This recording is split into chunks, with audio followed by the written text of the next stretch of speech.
नमस्कार। आज हम विरुद्ध आहार के बारे में बात करेंगे।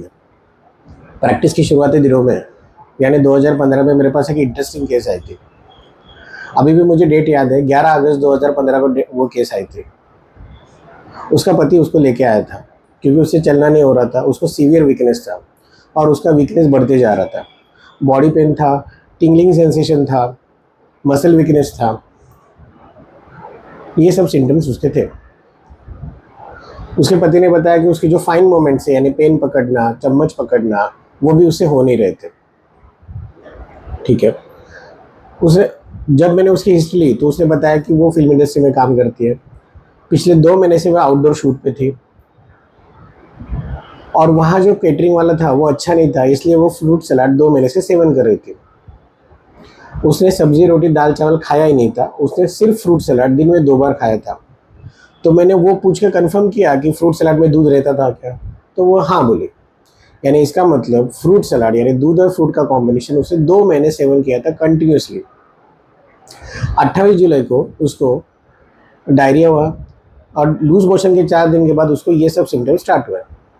जब वो लोकल डॉक्टर को दिखाने के लिए गई तो लोकल डॉक्टर ने उसका लूज मोशन हुआ, इसके कारण आपको वीकनेस आया है, ऐसा डायग्नोस करके उसको भेज दिया और उसको कुछ दवाई दे दी थी।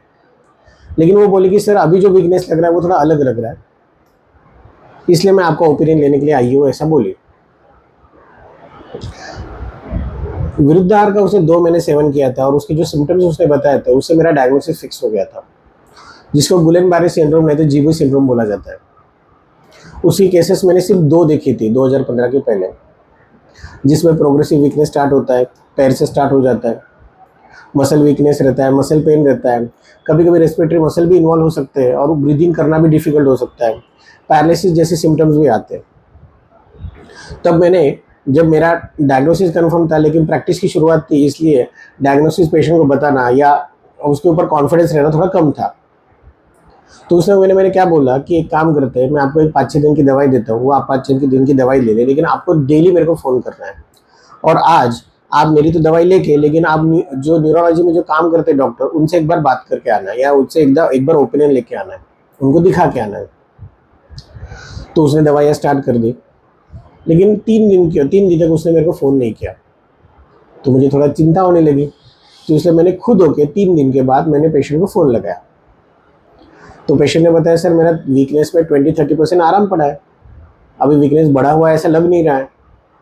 तो मैंने उसको बोला कि आपने न्यूरोलॉजी के डॉक्टर के पास गए थे क्या, उनका ओपिनियन लिया था क्या? वो बोली सर अभी वीकनेस में तो आराम लग रहा है तो मैं क्यों जाऊँ। तो मैंने उसको वो बीमारी की गंभीरता बताई और इसके लिए उसको इंसिस्ट किया कि आपको एक न्यूरोलॉजिकल एक ओपिनियन मेरे को चाहिए, मुझे चाहिए। तो आपको न्यूरोलॉजी के डॉक्टर के पास जाना है और उनसे एक ओपिनियन लेना है। तो मैंने इंसिस्ट करने के बाद वो न्यूरोलॉजी के डॉक्टर के पास गई और उन्होंने भी जीबी सिंड्रोम या गुलेन-बारे सिंड्रोम डायग्नोस किया। लेकिन सबसे अच्छी बात क्या हुई कि उसका वीकनेस अभी बढ़ नहीं रहा था, उल्टा कम हुआ था। उसके कारण उसको इम्यूनोग्लोबुलिन थेरेपी या प्लाज्मा थेरेपी डॉक्टर ने नहीं दी।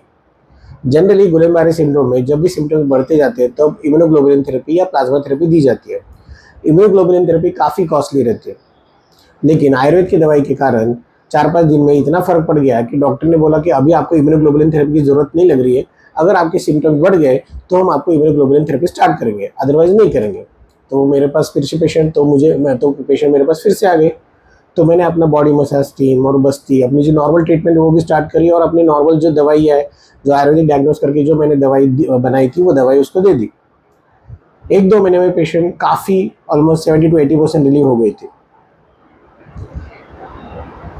ये वीडियो बनाने का इंटेंशन 2 थे। फर्स्ट, विरुद्ध आहार सेवन करने के बाद कितनी कठिन बीमारियां हो सकती है या नई नई बीमारियां हो सकती है, ये बताने का औचित्य था। और दूसरा, ऐसी कठिन बीमारियों में भी आयुर्वेद अच्छी तरह से काम कर सकता है, ये भी बताने का औचित्य था। Thank you.